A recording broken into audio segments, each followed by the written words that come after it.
திருவாரூரில் நடைபெற்ற அரசு பணிக்கான தேர்வில் வினாத்தாள்களின் சீல் பிரிக்கப்பட்டிருந்ததாக தெரிவித்துள்ள தேர்வர்கள் அறை கண்காணிப்பாளரிடம் புகார் அளித்தும் அலட்சியமாக நடந்து கொண்டதாக குற்றம் சாட்டியுள்ளனர்.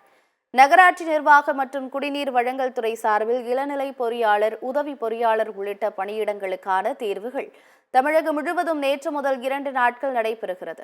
அதன்படி திருவாரூர் அருகே உள்ள திருவிக அரசு கலைக்கல்லூரியில் டிப்ளமோ முடித்த தேர்வர்களுக்கான இளநிலை பொறியாளர் உள்ளிட்ட பணியிடங்களுக்கான தேர்வு நடைபெற்றது. இந்நிலையில் தேர்வு அறைகளுக்கு வந்த வினாத்தாள்கள் சீல் பிரிக்கப்பட்டிருந்ததாக தேர்வர்கள் குற்றம் சாட்டியுள்ளனர். இதனால் முறைகேடு நடந்திருக்கலாம் என்று சந்தேகம் தெரிவித்துள்ள தேர்வர்கள் அறை கண்காணிப்பாளரிடம் புகார் அளித்தும் அலட்சியமாக நடந்து கொண்டதாக குற்றம் சாட்டினர். மார்னிங் நடந்த எக்ஸாம்ல எங்களுக்கு கொஸ்டின் பேப்பர் கொண்டு வரப்போ 2 பேக்கெட் கவர் பண்ணியிருந்துச்சு, ஒரு பேக்கெட் ஓப்பன்ல தான் கொண்டு வந்தாங்க.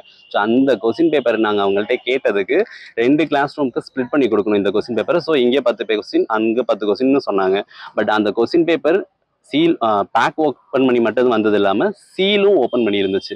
அந்த சீல் கேட்டதுக்கு சீல் குவாலிட்டி அவ்வளோதான், அது வந்து டேமேஜ், பார்சல் டேமேஜில் ஓப்பன் ஆயிடுச்சு அப்படின்னு சொன்னாங்க. நாங்கள் ஆர்குமெண்ட்ஸ் ஒரு 10 வரையுமே நாங்கள் ஆர்குமெண்ட்ஸ் போனோம். நாங்கள் கொஸ்டின் பேப்பர் வாங்க மாட்டோம்னா சூப்பரண்டை கூப்பிடுங்கன்னு சொன்னோம். ஸோ அப்புறம் லோக்கல் டவுன் போலீஸ் கூட வந்து உள்ளே வந்து வீடியோ ஃபுட்டேஜ் காலேஜில் உள்ளவங்க எடுத்தாங்க. பட் டவுன் போலீஸ் எடுக்கல. நாங்களாம் எக்ஸாம்ஸில் இருந்ததுனால மொபைல் ஃபோன்ஸ் எதுவுமே எங்கள்கிட்ட எந்த கெஜெட்ஸுமே இல்லை. ஸோ அதனால் நாங்கள் எதையும் ரெக்கார்ட் பண்ண முடியல.